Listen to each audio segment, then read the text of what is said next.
এ আচ্ছা এ তোর ডে মুই কালকে জিগাইলাম কি যে মোর জম্মার ঘুমায় এ মুই কি খাম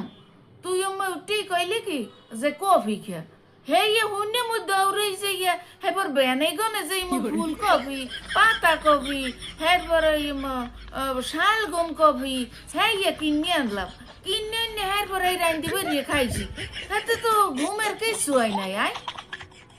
তুই কি বুদ্ধি দিলি মোরে এ তুই কোন কবির কথা কইছো আয় এটা সান্নান এটা তো সা আর এটা কি এটা কোসা এর আবার আপডেট ভার্সনটা আবার কি আয় হ্যাঁ তুই এক কথা কইলি পারতি যে এক পাইলে চা জাল দিই খায় তোর আবার ওই কফি মফির কথা কওয়া লাগতি নতুন নতুন একজনে ঢাকা ইয়ে নতুন নতুন কথা হে তুই সোজা মানে তুই সোজা কথা কবি যে তুই এক ডাক চা খা তুই কো বলে কফি খা হ্যাঁ হ্যাঁ কফি কিনতে যাইয়া আমার দুনই দেরি টাকা নষ্ট রাখিয়ে দে